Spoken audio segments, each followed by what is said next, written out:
that friendly smile? 14 signs you're dealing with a narcissist hiding behind the mask of an angel. There is a certain variety of narcissists that even experts can find especially challenging. This subtype often presents as the nice narcissist. This subtype is often featured in clinical literature as the prosocial narcissist, a concept extensively discussed in Conrath's 2016 paper The Strategic Helper, Narcissism and Prosocial Motives and Behaviors. The first time you meet these people, you usually feel like they are so caring and give of themselves so much. But psychologists explain this behavior is not driven by empathy or genuine emotional attunement. It is driven by strategy. Their kindness is transactional. Their generosity is calculated. When being helpful gains admiration, praise, loyalty, or public approval, they lean into benevolence, not because they care, but because it builds the image they want to maintain. This creates a unique psychological trap. The victim doesn't immediately recognize the manipulation because the behavior looks like kindness, but at its core, it is fuel acquisition, what the field calls narcissistic supply. The first 3 traits of a nice narcissist are deceptively charming because they mirror the traits of emotionally healthy, genuinely kind individuals. First, they often possess a glowing reputation. People speak of them with admiration and almost reverence.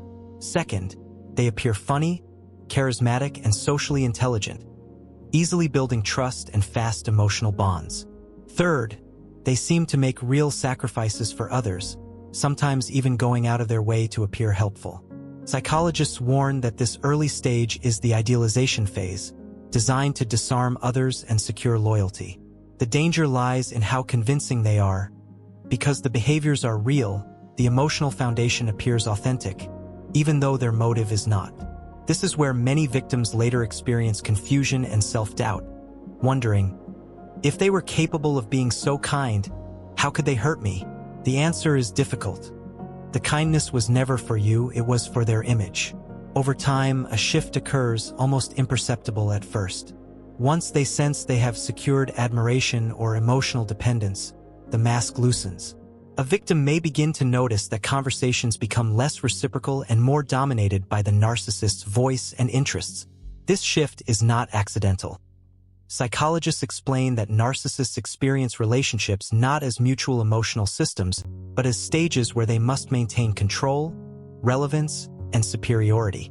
When the narcissist feels secure that you are impressed, loyal, or emotionally attached, they no longer need to perform humility or warmth. Instead, the true hierarchy emerges. They speak, you listen. A deeper psychological pattern becomes noticeable when conversation does not revolve around them.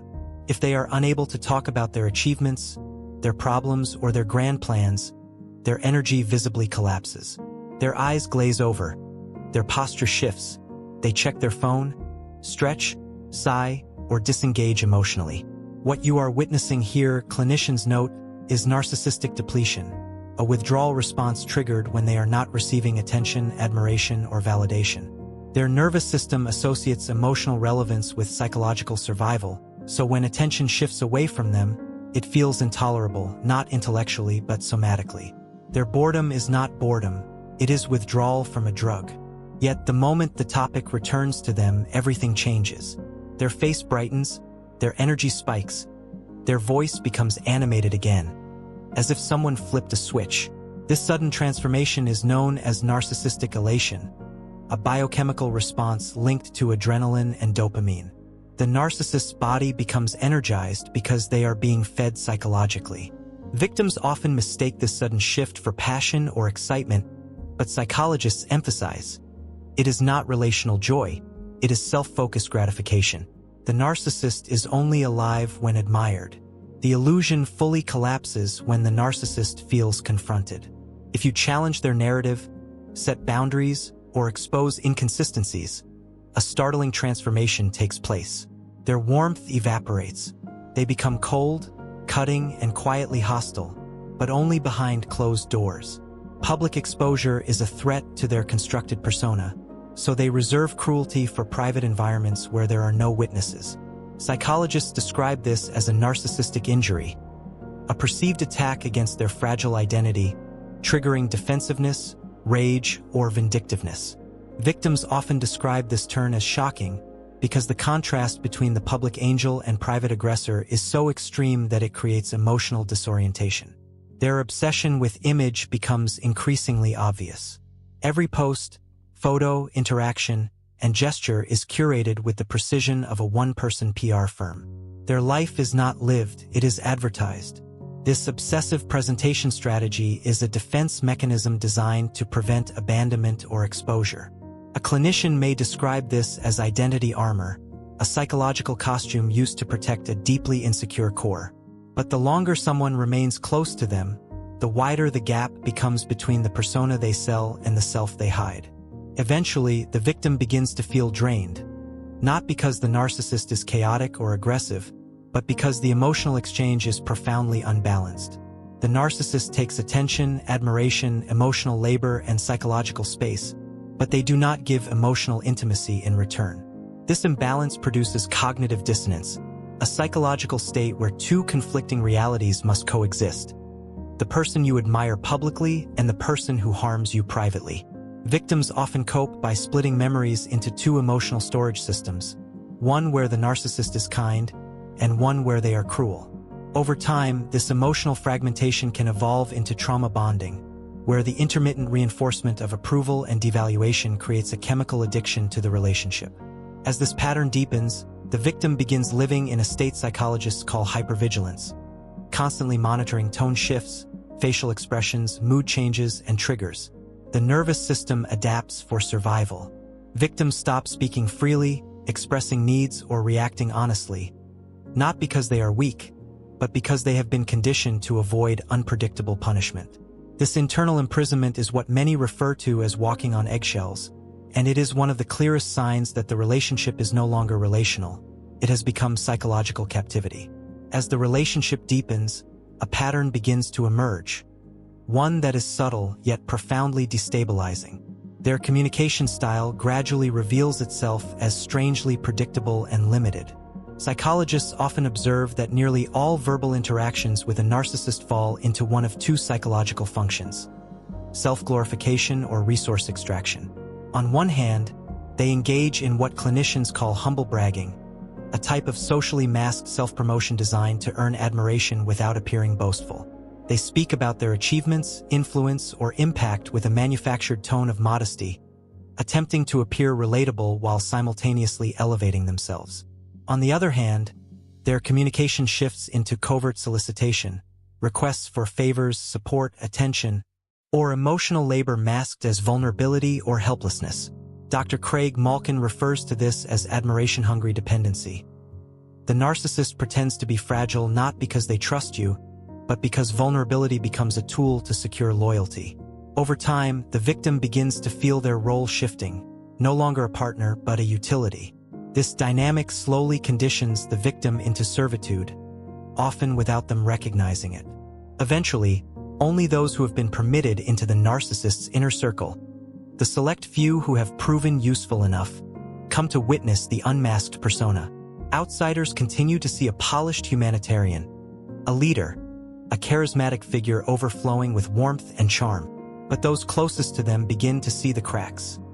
The impatience, the entitlement, the contempt that replaces charm once admiration is assumed rather than earned. Psychologists describe this phase as the revelation stage, where the narcissist no longer invests energy in performance because they believe the relationship, and the validation it provides, is secure. The victim often experiences a jarring dissonance, realizing that the person everyone praises is not the same person they privately interact with. This secrecy deepens the trauma bond, because victims often feel isolated by the truth. No one else believes them, and the narcissist counts on that silence. With time, the victim realizes the kindness was never love. It was bait. The early generosity becomes a psychological hook, a form of emotional leverage. What was once offered freely now exists as an unspoken debt the victim is expected to repay through loyalty, compliance, and emotional sacrifice. This is where the emotional exhaustion becomes undeniable. Victims frequently describe feeling used, depleted, and subtly coerced into prioritizing the narcissist's needs above their own. Clinicians explain this as instrumentalization, the process by which a person is no longer treated as a human with emotional autonomy, but as an object designed to fulfill the narcissist's emotional demands. The cost of staying becomes betrayal, not sudden but cumulative. Every ignored boundary, every emotional manipulation, every moment of silent punishment becomes part of a slow erosion of self-worth. Yet, perhaps one of the most psychologically disorienting patterns is the narcissist's uncanny ability to tell you exactly what you want to hear. Their emotional intelligence is not empathy. It is empathic mimicry, a skill used to imitate emotional attunement without actually feeling it. They observe, assess, and adapt, learning what language opens your heart, what insecurities soften your boundaries, and what reassurances keep you attached. But over time, the victim starts to notice that these words are not followed by consistency, accountability, or reciprocal effort. Psychologists describe this as emotional extraction masking as connection, a dynamic where promises become empty currency used to buy compliance. The longer the victim remains in this cycle, the more drained they become. What once felt exciting now feels suffocating. The emotional exchange becomes painfully one-sided, leaving the victim mentally fatigued and spiritually depleted. And then comes the final stage, the moment the narcissist feels completely secure in their control or entirely bored with the relationship. The mask falls, not gradually, but abruptly, like a curtain dropping after a performance. The vibrant energy, the extroversion, the optimism, they dissolve into cynicism and self-pity. The narcissist shifts into what psychologists call a victimhood identity narrative, casting themselves as perpetually misunderstood, unappreciated, or wronged by the world. Suddenly, you become the person who never supported them, never understood them, or never recognized their greatness. This transformation reveals the truth beneath the facade. Beneath the charm lives a deeply insecure psyche trapped in emotional immaturity. Clinical experts describe this final reveal as confronting a psychological child hiding in an adult body. Fragile, entitled, resentful, and furious that the world does not bow to their imagined greatness. And when the victim finally sees this truth clearly, the emotional weight of the experience becomes undeniable. Grief, confusion, betrayal, and clarity collide. But psychologists emphasize, this moment is not the end, it is the beginning. Healing requires understanding that the relationship was never mutual love. It was psychological dependency created through manipulation, conditioning, and intermittent reinforcement. Recovery begins with reclaiming boundaries, seeking support, reconnecting with identity, and reducing contact, preferably transitioning to low contact or ideally no contact if safety allows. So, if you find yourself trapped in this cycle, if the mask has fallen and you finally see the truth, know this: awareness is the doorway to freedom. You are not powerless. You are awakening. And if this message resonates with you, if something in you recognizes your own story in these words, then let this be the first act of reclaiming your voice and your healing. Before you go, take a moment to breathe, ground yourself, and remember, you deserve real love. Love that nurtures, not consumes.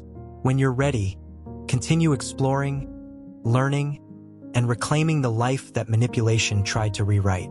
And yes, subscribe, follow, or stay connected, because your healing deserves support, insight, and a reminder that you are not walking this path alone.